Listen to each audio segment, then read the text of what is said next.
Congratulations on the victory. Give us your thoughts on the fight. I said in some interviews beforehand, this fight was either going to be over in the first round or it was going to be a very awkward, herky-jerky decision, and delivered that. So, for better or for worse. You managed to keep him at bay every time with the outside kick. Every time he tried to come into you push him off. Was that part of the plan? Did you know that was going to be a thing, or just talk us through tactics? I really don't have much of a game plan because I'm like I think I overthink things a lot. So when I have a game plan, sometimes I kind of give myself tunnel vision. I focus too much on like one set of things. So when I realized he wasn't defending it, I think I just kept going back to the same well too much, and I just wasn't countering it. And I feel like the first like 8, 9, 10, he kind of just ignored it. But then I knew it started to hurt, and my foot started to hurt because he didn't check any of them. So yeah, no game plan. I was just going to try to out-tough him, and I did that in the third round. So I'm happy with it. You went to the decision where you confident that you got it? Yeah.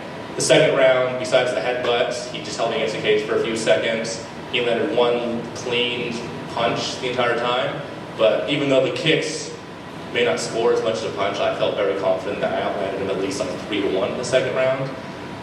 The first round I had handily until I decided to let him get the guillotine, and he held on to it for about 40 more seconds than I thought like proper. You know, like, I didn't like him choking me for a minute and a half, but you know that's one of those kamikaze moments where it gassed him out and it kind of stole the round. So it was his sacrifice. Well, how close was that kind of thing? Was it in like deep or how? It was all windpipe. So like. You managed to turn over as well. Like you got your own turnovers. Yeah, I would have a bad habit of that. Do that in sparring. I kind of let people get the guillotine and then they squeeze for a minute and they're tired. So he was tenacious with it, and I feel like I maybe gave it to him too easily.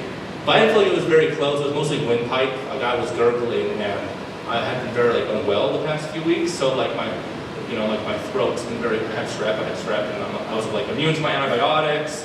So like I was throwing antibiotics in the weight cut, and I thought it was good, but I was just dehydrated by 20 pounds. So I just wasn't feeling well. So I was choking on a phlegm bubble, and it felt horrible.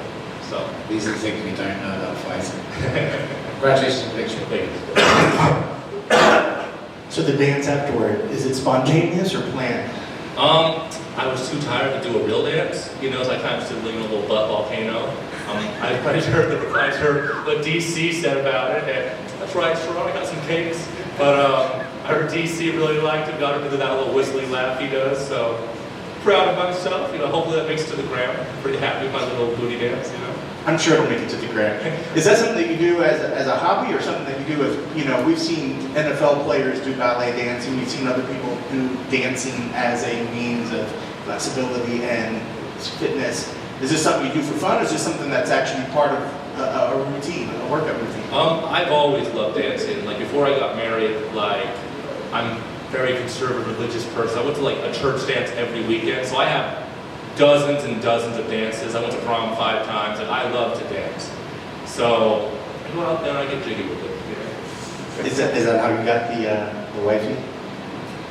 When you see these hips move, it turns your head, I guess I almost should just end on that right there. Looking forward, looking towards the rest of 2022, I mean, what sort of goals are you setting for yourself, and are there names of people that you've been waiting to get on the hit list? I try not to. I have no control over that. There's a lot of big mouths in this division. There's a lot of big talents, and I'm just trying to beat me. And they could all kind of be braggadocious and cocky and call people out, but I'm just here to do my job.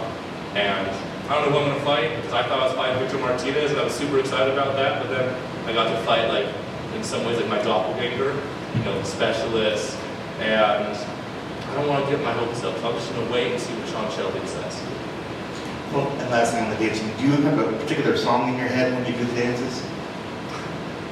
Niggas in Paris, I love that song. I can't walk out to it. It's a little vulgar. Can I say that? Live that up. But a little vulgar, trap queen, lifestyle by Young Thug. I have a lot of songs I like to play when I feel like getting ratchet, But I think I was thinking lifestyle by Young Thug when I was doing that. Congrats on the victory. Thank you very much. Did you listen to those at the church dances? Sadly, no. Mormons don't listen to that type of music. Lots of slow dances, like 80s funk. So that's just, rap music just for me and my friends, my wife, Nice. Congrats on the win. Thank you very much.